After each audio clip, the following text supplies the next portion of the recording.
talking about the history of Black medicine ways with Sade, the founder of Roots of Resistance, an educational project that seeks to help folks reclaim healing ways interrupted by colonization.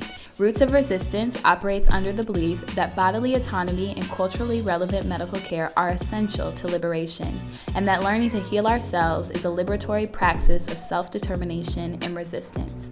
Roots of Resistance is dedicated to helping historically looted communities advocate for their well-being, access quality healthcare, and to find alternatives if Western healing models fail them. It really wasn't that hard for them to appropriate African medicine. What was hard was for them to erase that they appropriated it, and that only happened recently. So elaborate on that. That only happened recently? So it's only been about 100 years since physicians, as we know them, this type of doctor that we see in the Western medical system existed. Like there were specialists at different times in different geographies throughout the world.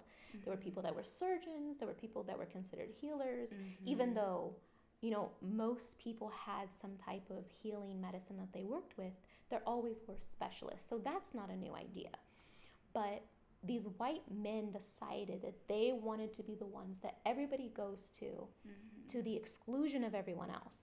Okay, and how did that happen when poor white people had their own medicine? They had the medicine that they learned secondhand from Native Americans, or secondhand from us, but that belonged to Native Americans. Like they had their own healing cultures and their own herbal lore. There was midwives. There was like all these people that were trusted, particularly enslaved Africans. Enslaved Africans, from the viewpoint of Western Americans, were considered the most competent healers in the country at the time.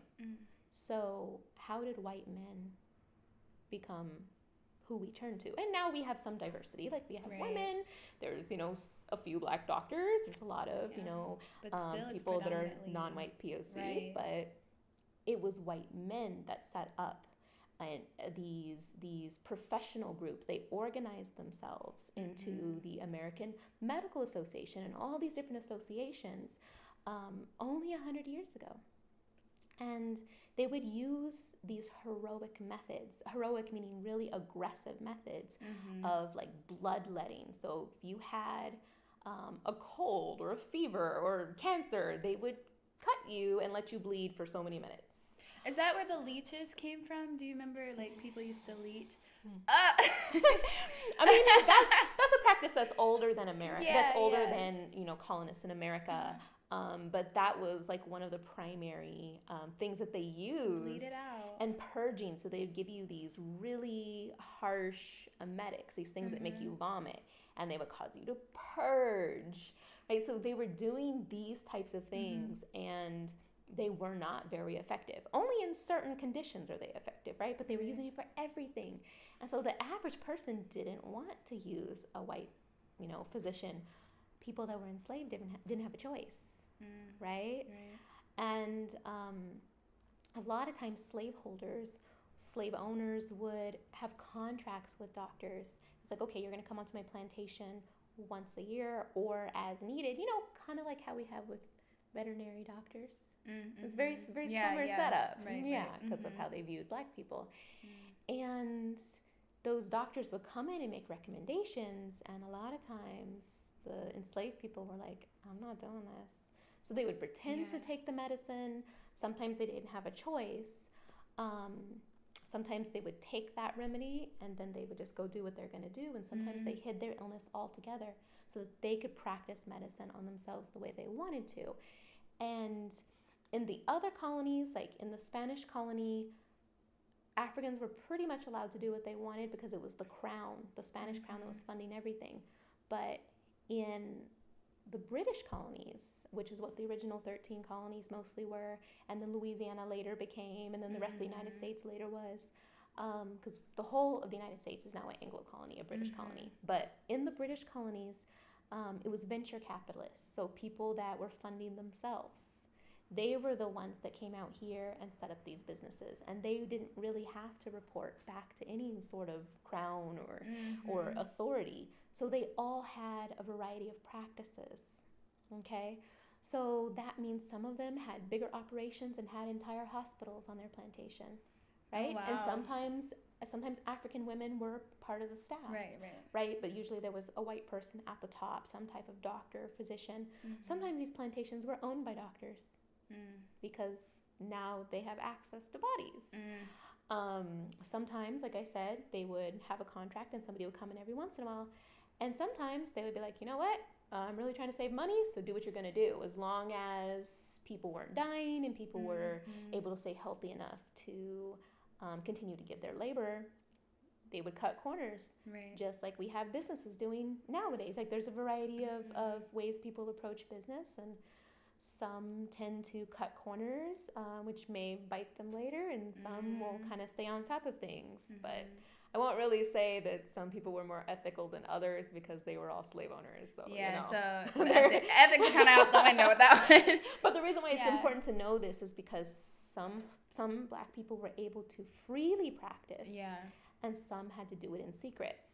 In Brazil, which was not a British colony, like I've read accounts where African people eventually were able to set up their own shop in large cities. They were still enslaved, but they had been rented out. Like throughout their life, their master had rented them out to different plantations to go heal people. And he was like, you know what, rather than sending him out to all these plantations and having him travel and losing the money from his travel time, I'll set him up in a shop where he was able to have a lot more freedom, right? But it still wasn't his shop. It wasn't his shop. No, he was making money for the person that owned him. But do you see this degree of freedom that this person experienced as an enslaved person? Because this was a Portuguese operation, right? It was a Portuguese colony. But this person who was a slave was practicing medicine in Brazil in his own shop. Right? So we have a variety of experiences. In America, we did have slave doctors that went from plantation to plantation, but that was definitely more rare than in the other colonies. So slave doctors who, obviously they're slaves, but they get to practice like our medicine. Oh, that's interesting. Yes, and it was at one point illegal for us to do any treatment at all. So those were part of the slave codes. It was illegal for us to do any treatment or receive any treatment without getting permission from the people that owned us. And we also know that our medicine was appropriated because we can look at old legislation where people that were enslaved, always men, women were never allowed to be freed for this reason. But men, we have quite a few cases in which men were freed because the remedies that they shared were so valued. Remember I talked about how Native Americans would refuse to share their recipes? Right. Well, we did that too. So there was a slave, or an enslaved man, his name was Papan, and he was renowned for his venereal disease remedies. So STDs, he was able to treat STDs with herbal remedies, and it was so effective that people from all over came to him. And it wasn't until he was aging that he decided that he was going to sell these remedies for his freedom. That's so powerful because he literally could have taken that to the grave. And obviously that rolls back into now. Wow. And so he wasn't freed by the United States. He was freed by the governing body that existed before 1776. Wow. That's how far back this goes. Like, they've been knowing that we had this medicine, and he was not the only person. They didn't just free him; they gave him a stipend. And there's another one. His name is Caesar, and you can Google Negro Caesar's cure. And this one is even more surprising that it disappeared from the books, because when you look at books from the 1800s, he's everywhere. He's in all of the books. His remedy, which used plantain leaf, not the banana, and it was for snake bite and blood poisoning. And now you can find regular herb books that mention plantain being used for blood poisoning and snake bite, but he's erased. The African contribution is erased.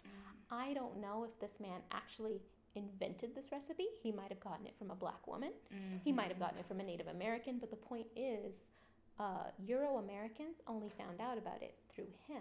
through Caesar, right? And they were so grateful for it that they gave him his freedom, and they gave him 100 pounds for the rest of his life. 100 pounds back then. It's quite a bit. That is quite a bit of money. Yes. And so the fact that this was a widely known recipe that was in so many different newspapers, so many different ladies' home management guides, so many different medical journals, it was so referenced, and then all of a sudden, everything about it, all references to it, disappear. Why? That just makes me so mad, just to think that he gave something of so much value to us to get his freedom, which honestly should have been his in the first place. And now his legacy is like completely erased from our history. Yeah. And to kind of put it, to give a little bit more context, the reason why his remedy was so valued wasn't because there was an epidemic of snakes. It was because colonial Americans were obsessed with poisoning because they were being poisoned by the people that came here with a lot of plant knowledge and didn't like being held captive.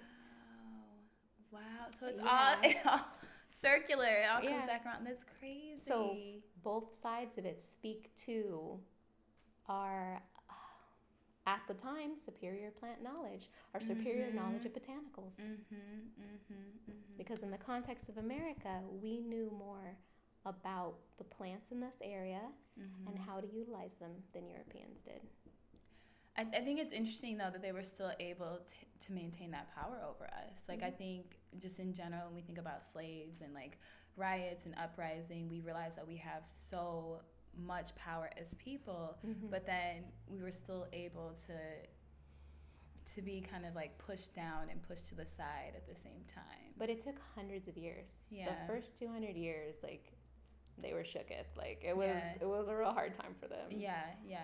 But once the British gained traction and the system of slavery became more rigid and racial ideology was inserted in, you had things put into place such as the slave codes, plantations were farther apart, they had slave catchers, like they had these systems that made it harder for people to resist. In the Caribbean, for example, in Brazil, it was not like this. And in the United States, it was not like this at all. Like on particular islands, like it would literally be like tens of thousands of Africans for every like 100 Europeans. Like it was quite a skewed number. Right.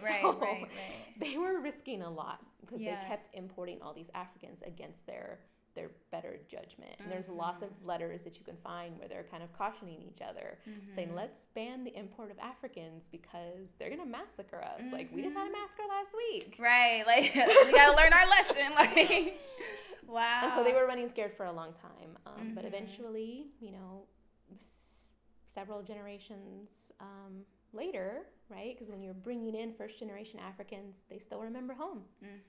And they fight a little bit harder.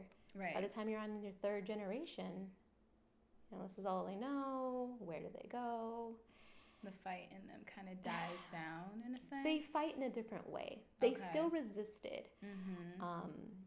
but they knew there was no hopping on a boat and going to some place they never met. That resistance looked different. Sometimes it was stealing a chicken. Sometimes it was you know, wearing clothes that you were forbidden to wear. Sometimes it was making yourself sick using herbs so that you could get out of work. Sometimes it was breaking all the tools so that you were messing up his pocketbook, the slave owner's pocketbook. So they never stopped resisting. But it was less violent. It was less heroic. Okay. Thank you guys so much for joining us. For more information, Sade's information is going to be in the video description. Keep checking back at TiffanyLachey.com for more videos about reclaiming our power, mind, body, soul, and have a blessed day.